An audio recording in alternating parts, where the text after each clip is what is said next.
Welcome to episode 115 of Rebirth Revolution. My name is Melissa Olson. One saying that can calm some and upset others is that everyone is doing the best they can. When you look around you and see what some people are choosing to do, that is a bitter pill to swallow. That makes the saying super depressing. But it is true. We like to think of people's choices as being either good or bad. But to the people making the choice, it is always a good choice.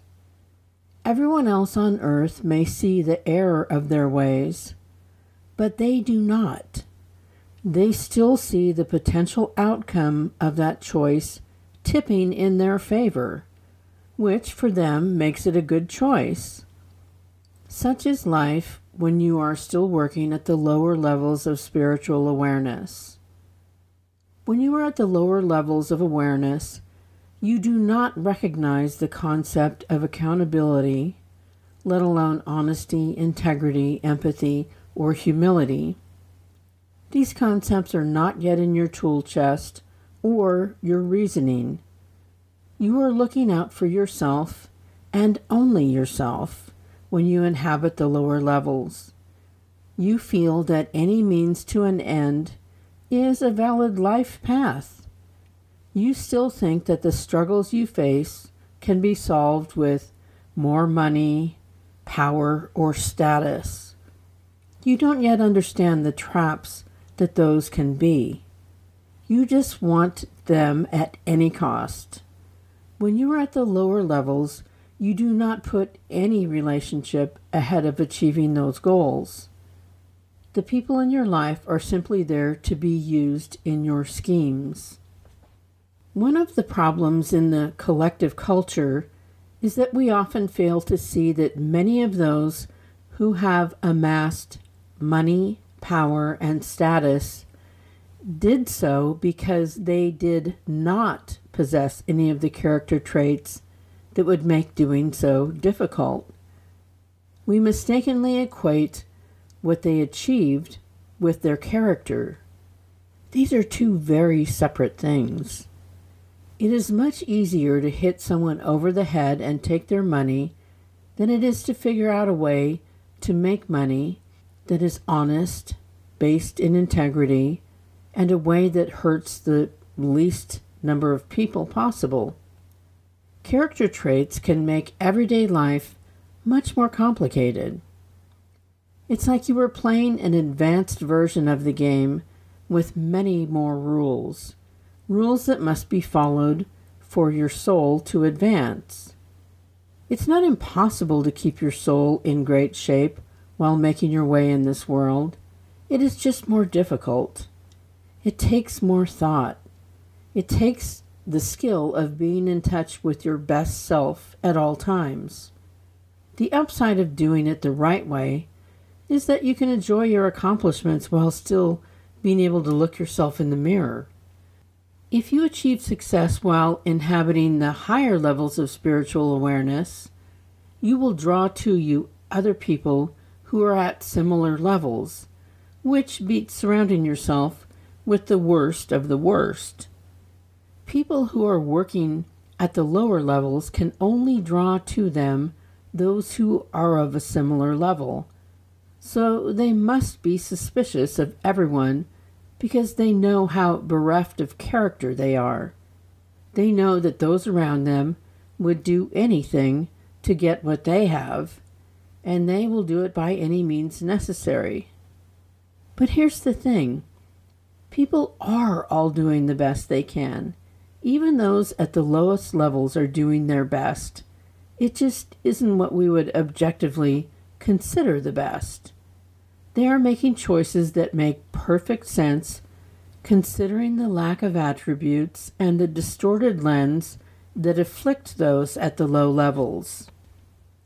People who are at the mid-levels of awareness will make many more choices that reflect their character skill sets But they will also make some short-sighted and ill-advised choices. That is the best they can do. Everyone is working at their full capacity in any given moment. What they will be capable of when they grow to higher levels will be something else entirely. The weird quirk in all of this is that those at the higher levels are no longer interested in money, power, and status. So they are less likely to be the people who garner a bunch of attention. But that's fine with them. They don't need the external validation and praise that they needed when they were at lower levels. They also are not interested in having power over other people. It's a wild setup, because the people we need leading us the most are the people who are the least interested in doing so. Go figure.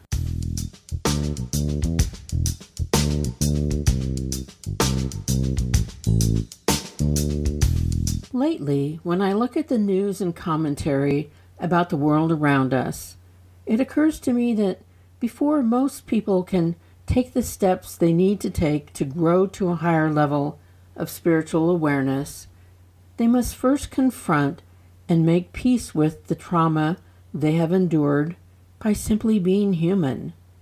Every human has sustained trauma. Trauma can be anything from growing up in the midst of people who could not or would not give you what you feel you needed, all the way to the other end of the spectrum, which is people and circumstances in your life that nearly destroyed you. We all have trauma. We have all had our hearts broken, our needs unmet, our dreams dashed. We have all lost people who were integral to our joy and safety. We have all sustained damage. If we could see everyone's damage, it would all make much more sense. If our clothes were covered with badges that identified all the types of damage we had sustained, like a race car driver with badges of everyone who financially supports them, we could look at each other and put all the behaviors into a context that would make some sense. But that's not how humans operate. We hold it all inside and hope that others don't notice how damaged we are. But it always slips out somehow. Either you act out your damage, or you respond to life with the trauma responses that you developed to survive your early life. The thing about trauma responses is that they help you survive an environment over which you had no control, but stop being productive when you move into a different environment or the world at large. What was appropriate and helpful at one point in your life can quickly become your undoing when you are at another point in your life. I'm thrilled with all the young people who are diligently digging into their trauma and their trauma responses, because that is the only way to truly know and understand yourself. It is the only way to heal and move forward.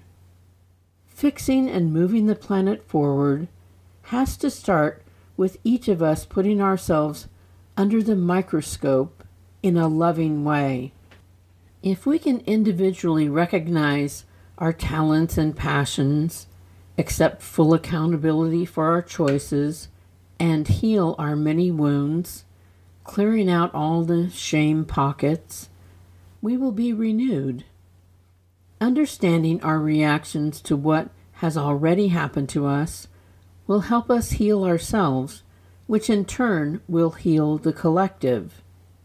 The elders don't like it much, because it means someone is judging how they did their jobs, how they lived their lives. But they, too, were trauma victims and had their own set of trauma responses that worked for them. Without deep reflection, they are carrying forward the thinking and actions of their ancestors, which is in need of some serious rethinking. We know more now, so we have to do better with that knowledge. We have to have the bravery of being the interrupters of those patterns. Working from a space of trauma does not often take into account the damage it may be doing to those around you, because it is an act of self-preservation. When you are defending the self, you are not thinking of what impact that may have on others. I'm sure that even the parents who think they did a pretty good job of raising their kids would be surprised to hear how their actions were interpreted and internalized by their children. We can't always know. And since a parent has literally hundreds of thousands, if not millions, of interactions with their child over the course of the first 18 years, odds are that you will have gotten some of them wrong. There is no way to do it all correctly and not create some damage. Even if the parents were perfect, which is impossible, the child still has to go out into the world of neighbors, teachers, peers, and deal with all the things that can sting in those arenas. We can't bubble wrap anyone, nor should we. We need to live a real life, a full life, and the bumps and bruises are part of that. But we need to understand how our brains have adapted to our own specific journey. The way our brain tried to keep us safe to make sense of it all, if we are to figure all of this out. Our beautifully adaptive brains got us through the early years, and then as adults, it becomes our responsibility to understand how our brain ticks and why it moves us to do the things we do and say the things we say. We are responsible for that part. The beauty of moving forward as a collective culture is that we can individually figure out what damaged us and then choose a different way that we believe will be less damaging to the next generation. Over time, we have become more loving, less brutal, and are able to enjoy deeper relationships than those that existed when the child mortality rate was sky high. We are freer to attach to our children deeply, which probably wasn't seen as that wise a move when so many children did not survive childhood. We are here to rework it all. We are here to take the best of what has been done and carry that forward. We are here to take what didn't work out of the equation and move something healthier and more loving forward.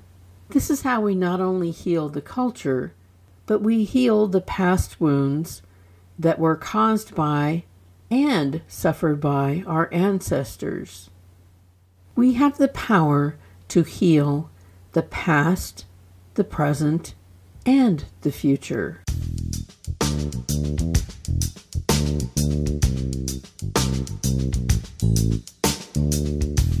Generational trauma affects us all.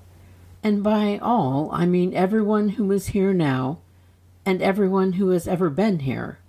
Imagine this. You have an ancestor who was taught to be actively cruel and demeaning to their children. They did what their parents did without giving it much thought. The mistaken belief was that cruelty was required to achieve the desired outcome, and it would make the children better and tougher. It would keep them in line and keep them from getting big heads. The belief was that this kind of treatment was necessary for a good outcome. But once you leave this school, you go to the other side, where you continue to learn and grow, and you have the ability to check in on those who are still in this school. So you get to the other side, and you review your life. You look at the choices you made that you are proud of, and you look at the choices you made that now fill you with regret. One of those being the way you treated your children. Part of your growth is that you now hear, understand, and really feel what your treatment of those children did to them. You see their pain. You see their associated trauma responses. you are no longer able to shield yourself from the fallout of your behaviors. You see in real time all the suffering that your choices caused. This would lead to a revelation that you avoided while still here on earth, which would undoubtedly change your mind and your heart. But you don't have a way to go back and undo what you did in the earth school. You have to sit with what has been done and focus on how to do better next time. This would be rough. But even rougher is the fact that you would have to see the children you damaged doing the same thing to their children, your grandchildren, and you can't stop them. They think they are doing the right thing because they are honoring you by perpetuating these choices. You are stuck watching them continue the generational trauma that you were a part of, knowing full well what the damage will be, what the regrets will be. You know that it didn't work out well for you, it didn't work out well for your children, and now it most definitely won't work out well for your grandchildren. The chain of abuse and pain remains unbroken. But there are people who take the pain they suffered and figure out how to do it differently. They don't feel the need to honor the ancestors by mimicking their behaviors. They came here to be pattern interrupters. They came here to break the chain of misguided choices. They are the brave ones. Why does it take bravery? Because anyone who dares question how it has always been done, especially in a family, is seen as a threat. One person waking up is enough to make the rest of them realize that they are still asleep, which is not a challenge that many are ready to face. Any system that is challenged is going to fight back. But we are not here to uphold systems that are outdated. We are here to rethink, redefine, and renew. We can't take on that task and be concerned with what those who are invested in upholding the current system think and feel. We need to make the individual choices that reflect our current level of awareness. It is possible that no one will understand your motivations or choices in this lifetime. That's okay. You want to be able to leave this school knowing that you made the best choices you knew how to make and knowing that you were always open to doing it better. The journey of growth you are on is both connected to the ancestors and is also an entirely new thing. You are deciding the trajectory of your life through your choices. Keep it moving in the direction of feeling nothing but love and compassion for yourself and others.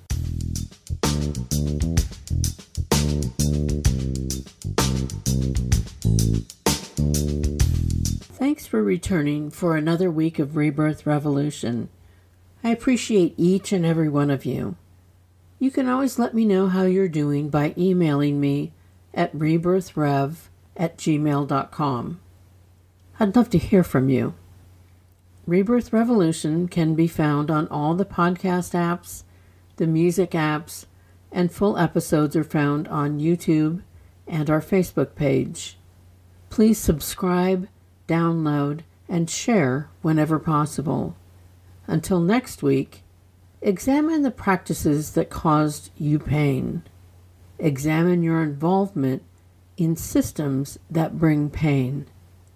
Get vaccinated and boosted and continue wearing a mask. And create some holiday magic. Remember, you are loved exactly as much as every other person on the planet, not 1 ounce more or 1 ounce less. Stay strong and safe and loving.